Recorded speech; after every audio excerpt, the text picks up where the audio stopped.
গোটা পৃথিবী রাজত্ব করেছিলেন দুইজন ব্যক্তি।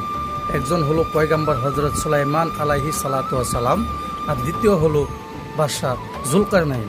তো বাদশাহ জুলকারনাইন মৃত্যুবরণের আগে ওনার সঙ্গী সাথীদেরকে বলেছিলেন যে আমার জানাজার নামাজ পড়াইয়া কাপড়ের ভিতর থেকে 2 হাত বাহির করে রাস্তা দিয়ে নিয়ে যাবে আমার গন্তব্যস্থলে, অর্থাৎ আমার কবরে। আর ওনার মৃত্যুর পরে ওনার সঙ্গী সাথীরা ঠিক এরকমভাবেই করলো। আর ওই গ্রামে থাকা কিছুজন ব্যক্তি বলতে লাগলো যে দেখো, গোটা পৃথিবীর রাজত্ব পাইয়াও লোভ সামলাইতে পারে নাই, মৃত্যুর পরে 2 হাত বাড়াইয়া আরও চাইতেছে।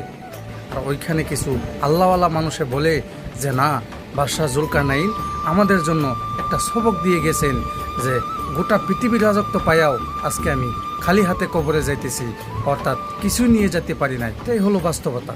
আপনি যত ধন দৌলত কামাই করেন না কেন, মৃত্যুর পরে কিছুই নিয়ে যেতে পারবেন না।